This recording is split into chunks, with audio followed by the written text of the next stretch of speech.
প্রথমবারের মতো এশিয়ান কাপে নাম লেখাতে যাচ্ছে বাংলাদেশ নারী ফুটবল দল। 12 দলের টুর্নামেন্টে র্যাঙ্কিংয়ে সবার শেষে থাকলেও বুক ভরা আত্মবিশ্বাস নিয়ে নতুন ইতিহাসের অপেক্ষায় সাবিনা আফিদারা। তবে মাঠের লড়াই শুরুর আগে প্রস্তুতির পথটা খুব একটা মসৃণ নয়। জাপানে ক্যাম্প করার পরিকল্পনা ভেস্তে গেছে আগেই। আপাতত দেশীয় লিগের ম্যাচই ভরসা। তবে 15 ফেব্রুয়ারি থাইল্যান্ডে একটি ট্রানজিশন ক্যাম্পের পরিকল্পনা করছে বাফুফে। বাংলাদেশ ফুটবল ফেডারেশনের সহসভাপতি ফাহাদ করিম বলেছেন, আমাদের পরিকল্পনা হলো 15 ফেব্রুয়ারি দল চলে যাবে থাইল্যান্ডে।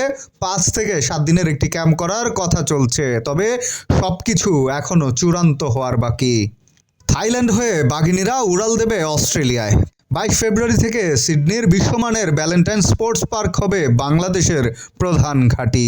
সেখানে রয়েছে 5টি ম্যাচ, আধুনিক জিম, রিকভারি পুল। গত বিশ্বকাপে ফ্রান্স দলও ব্যবহার করেছিল এই ভেন্যু। 26 ফেব্রুয়ারি সেখানে শক্তিশালী ওয়েস্টার্ন সিডনি ওয়ান্ডার্সের বিপক্ষে মুখোমুখি হবে বাংলাদেশ। এশিয়ান কাপে বাংলাদেশের গ্রুপ সঙ্গী উত্তর কোরিয়া, চীন ও উজবেকিস্তান, যেখানে প্রতিপক্ষরা বিদেশে হাই প্রোফাইল ম্যাচ খেলে নিজেদের ঝালিয়ে নিচ্ছে, সেখানে বাংলাদেশের মেয়েদের ভরসা গড়ওয়া লিগ। অধিনায়ক আফিদা খন্দকার বলেছেন, এখানে আমাদের 10টার মতো ম্যাচ খেলবো, অনেক ভুল করব, সেখান থেকে শিখব।